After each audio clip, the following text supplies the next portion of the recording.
என் அன்பான சாய் சொந்தங்கள் அனைவருக்கும் வணக்கம். மீண்டும் உங்களை சந்திப்பதில் மிகுந்த மகிழ்ச்சி அடைகிறேன். பாபா இருக்கிறாரா? பாபா இருக்கிறாரா சாராம்?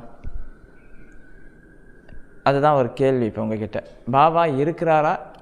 இருக்கிறார் என்று நம்புபவர்கள் நம்ம கமெண்ட் பாக்ஸில் இருக்கிறார், பாபா உயிரோடு இருக்கிறார் அப்படின்னு நீங்கள் எனக்கு ஒரு மெசேஜ் அனுப்புங்க. இல்லை சாராம் பாபா இல்லை அப்படின்றவங்க பாபா இல்லைன்னு எனக்கு ஒரு மெசேஜ் அனுப்புங்க சாராம். ஏன்னா அதை பற்றி தான் இப்போ பேச போகிறோம். அதுக்கு முன்னாடி ஞாயிற்றுக்கிழமை நாளைக்கு 19ஆம் தேதி ஷீரடி பயணம், நம்முடைய பயணம் துவங்குகிறது. ரொம்ப போயிட்டு புதன்கிழமை தான் வரா மாதிரி இருக்குது சார். அப்போ ஒரு ஆசீர்வாதம் எல்லாருக்கும் கிடைக்கணும்னு நானே வேண்டிக்கிறேன். நீங்கள் எல்லாருமே உங்களுடைய பிரார்த்தனைகளை கீழே இருக்கிற வாட்ஸ்அப் நம்பரில் அனுப்பி வைங்க.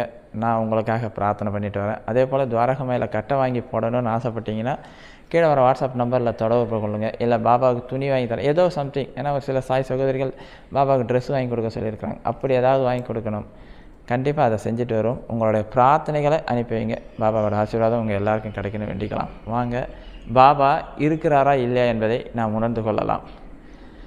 ஒரு சாய் சகோதரி எனக்கு ஃபோன் பண்ணாங்க. சாயண்ணா, அவங்க பாபாவை கும்பிட்றவங்க தான், கும்பிடாதமெல்லாம் இல்லை, கும்பிட்றவங்க போல இருக்குது. அவங்க கேட்ட கேள்வி, பாபா இருக்கிறாரா இல்லையா சாராம்? எனக்கு எப்போ பார்த்தாலும் கஷ்டமாகவே இருக்குது, மனசு வலி வேதனையாகவே இருக்குது. பாபா இருக்கிறாரே எனக்கு டவுட் வந்துடுச்சுன்னாங்க. உண்மையிலே எனக்கு ஆச்சரியமான விஷயம். பாபா இருக்கிறாரா இல்லையா, அந்த கேள்விக்கு நீங்கள் பதில் சொல்லுங்கள் சாராம்னாங்க. நான் அவங்களுக்கு பதில் சொல்கிறதுக்கு முன்னாடி நான் உங்ககிட்ட கேட்டேன். முதல்ல ஆரம்பிக்கும் பாபா இருக்கிறாரா இல்லையா. நான் பாபா இருக்கிறாருன்னு சொல்லி அந்த சகோதரிக்கு சில விஷயங்கள் நான் சொன்னேன்னு வச்சுங்களேன். பாபா இப்படிலாம் வருவார், இந்த உருவத்தில் வருவார், அப்படி வருவார், இல்லை என் வாழ்க்கையில் இதை பண்ணார், இல்லை அடுத்தவங்க வீட்டு வாழ்க்கையில் பாபா இவ்வளோ அற்புதம் பண்ணியிருக்கிறாரு, இதெல்லாம் நான் அந்த சகோதரிக்கு சொன்னேன்னா அவங்களுக்கு அப்போதைக்கு ஓகே மாதிரி இருக்கும்.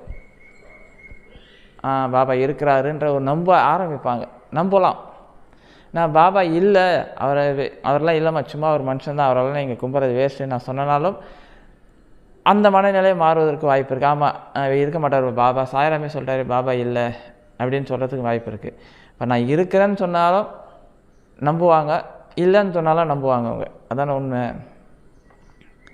ஆனால் நாம் அந்த மனநிலைக்கு போனால் கடவுளை பார்க்கவே முடியாது சார், சத்குருவை பார்க்கவே முடியாது. நான் திரும்பவும் அந்த அம்மா கிட்ட அடுத்த கேள்வி கேட்டேன். உங்களுக்கும் அந்த கேள்வி, உங்களுக்கு 2 கண் இருக்கா? எத்தனை பேருக்கு 2 கண் இருக்குது? அதை நீங்கள் நம்புறீங்கன்னா கையை தூக்குங்கன்னு. இருக்குன்னு கீழே கமெண்ட் பாக்ஸில் சொல்லுங்கள். எனக்கு 2 கண்ணை இருக்குது சாராம் அப்படி நீங்கள் நம்புறவங்க எல்லாருமே எனக்கு 2 கண்ணை இருக்குதுன்னு சொல்லி கீழே கமெண்ட் பாக்ஸில் இருக்குன்னு எழுதுங்க. அந்த சகோதரி கிட்ட கேட்டேன் இருக்கான்னு. அவங்க டக்குன்னு சொன்னாங்க, சாராம் 2 கண்ணு தான் இருக்கேன், எனக்கு தான் 2 கண்ணு எனக்கு இருக்குது, எனக்கு தெரியுதுன்னுவாங்க. நான் அடுத்த கேள்வி கேட்டேன், 2 கண்ணு உங்களுக்கு இருக்கா? எப்படி பார்த்தீங்க? எப்படி பார்த்தீங்க? சார் நான் கண்ணாடியில் பார்ப்பேன்னு. சரி, கண்ணாடி இல்லாத உலகத்தில் நீங்கள் பிறந்துட்டீங்க, கண்ணாடியே இல்லாத உலகத்தில் பிறந்துட்டிங்கன்னா அப்போ கண் இருக்குன்னு நீங்கள் உணர்வீங்களா? ஏதோ ஒரு பொருள் நம்ம முகத்தில் இருக்குன்னு தான் நினைப்போம், கண் தெரியாதில்ல நமக்கு. நம்ம உடம்புலேயே ஒரு வித்தியாசமான உறுப்பு எதுனா கண் மற்றதெல்லாம் பார்க்கும், ஆனால் தான் உருவத்தை பார்க்க முடியாது. கண்ணாடி இல்லாமல் பார்க்க முடியாது. கண்ணாடி கூட சில நேரம் போய் சொல்லலாம், ஏன்னா அதில் கருப்பு கண்ணாடியாக இருந்தால் கண் கருப்பாக இருக்கிற மாதிரி தெரியும், சிகப்பு கலர் பெயிண்ட் வச்சுருந்தால் சிவப்பாக தெரியும் கண். அப்போ சிவப்பு கலர் சகப்பான்னு தெரியுமா? இல்லை. அதில் என்ன கலர் படுதோ அந்த கண் அப்படி ஆகிடுமா? அப்போ கண்ணாடியும் போய் சொல்லக்கூடிய விஷயம். இப்போ நமக்கு இந்த கண் இருக்குது என்பதை நாம் எப்போ உணர்றோன்னா, நாம் பார்க்குறோம், ஏதோ ஒன்று அதனால் உணர்கிறோம். இந்த கண் நம்ம ஏதோ ஒரு ஒன்று தெரியுது, அதை நாம் உணர்வுபூர்வமாக உணர்கிறோம் கண்ணை. கடவுளும் அப்படி தான் செய்கிறான், சத்குருவும் அப்படி தான்.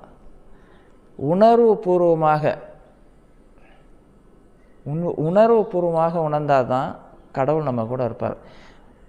மற்றவங்க சொல்கிறதெல்லாம் நமக்கு ஒரு படிக்கட்டு, கடவுள்கிட்ட போகிறதுக்கான ஒரு படிக்கட்டு. அதுவே நம்ம கடவுள்கிட்ட போகிறதுக்கான வாய்ப்பு இல்லை.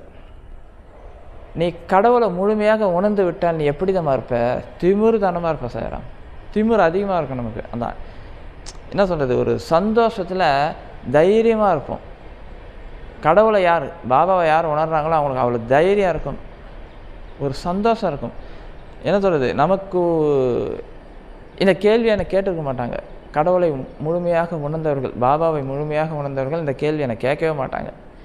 தைரியம் இருக்கும், தைரியம். அதாவது என்ன சொல்கிறது, நம்ம பின்னாடி 1000 பேர் நிற்கிற மாதிரி அந்த தைரியம் இருக்கும். ஒரு உதாரணம் சொல்கிறேன்னா, ஒன்றில் இந்த நாட்டோட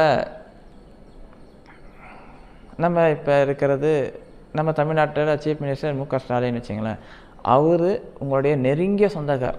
நீங்கள் எந்த டைம் ஃபோன் பண்ணாலும் ஃபோன் எடுத்து பேசக்கூடிய அவ்வளோ பெரிய ரிலேஷன்ஷிப்பில் இருக்கிறீங்கன்னு வச்சிங்களேன். நீங்கள் எப்படி இருப்பீங்க? இப்போ ரோட்டில் போகிறீங்க, ஒரு போலீஸ்கார் மடக்கிறாரு, மடக்கணுன்னே அதை எடுங்க இதை அவர் ஒரு மாதிரி மிரட்டுற மாதிரி பேசுகிறாரு. நீங்கள் உடனே என்ன பண்ணுவீங்க? டக்குன்னு இது நான் யார் தெரியுமா, நான் யாருன்னு தெரியுமான்னு கேட்போம். ஆமாம், அவரோட சொந்தக்கார். இப்போ ஃபோன் போடவா, அந்த தைரியம் வந்துடும், பயப்பட மாட்டோம். ஒரு பிரச்சனை, நமக்கு ஒரு கடன் பிரச்சனை இல்லை, ஏதோ ஒரு சூழ்நிலை வீட்டாண்ட ஒரு பிரச்சனைனா முதல்ல சொல்ல எனக்கு அவரே தெரியும், முதலமைச்சரே எனக்கு தெரியும், உடனே நான் ஃபோன் போடுவேன், தைரியமாக பேசுவேன். இந்த தைரியம் எங்கே வருது? முதலமைச்சர் நமக்கு தெரியுன்றதுனால, ஒரு பதவியில் உயர்ந்த இடத்துல இருக்கிறதுனால. அதே நிலைமை தான் செய்கிறான். கடவுளை நாம் உணர்ந்து விட்டால், சத்குருவை நாம் உணர்ந்து விட்டால் எதற்கும் பயப்பட மாட்டோம். டக்குன்னு அடிப்போம். ஃபோன் அடிக்கிறதுனா ஃபோன் அடிக்கிறதில்ல, எப்படி மற்ற நமக்கு தெரிஞ்சவங்க ஃபோன் அடிக்கிற மாதிரி டக்குன்னு பாபா கிட்டே போய் உட்காருவோம். பாபா, இந்த பிரச்சனை வந்துச்சு, எனக்கு நீ தான் தீர்த்து கொடு, எனக்கு அதெல்லாம் தெரியாது, உன்னை தான் நான் நம்பி உட்காந்து இருக்கிறேன், எனக்கு நீ செஞ்சு கொடு, அவ்வளோதான், உனக்கு அவ்வளோதான். இந்த உரிமையோடு பேசக்கூடிய சக்தி நமக்கு கிடைக்கும். அவரும் நம்ம கூட உரிமையோடு பேசுவார். அவர் நமக்கு செய்ய வேண்டிய எல்லாத்தையும் செய்வார்.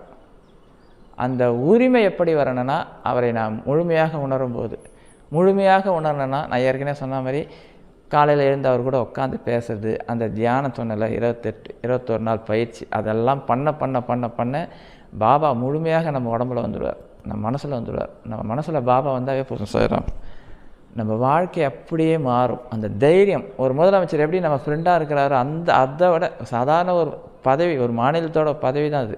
இவரோட பெரியவர் கேட்டால் மோடினும், இந்தியாவோட பிரதமர்.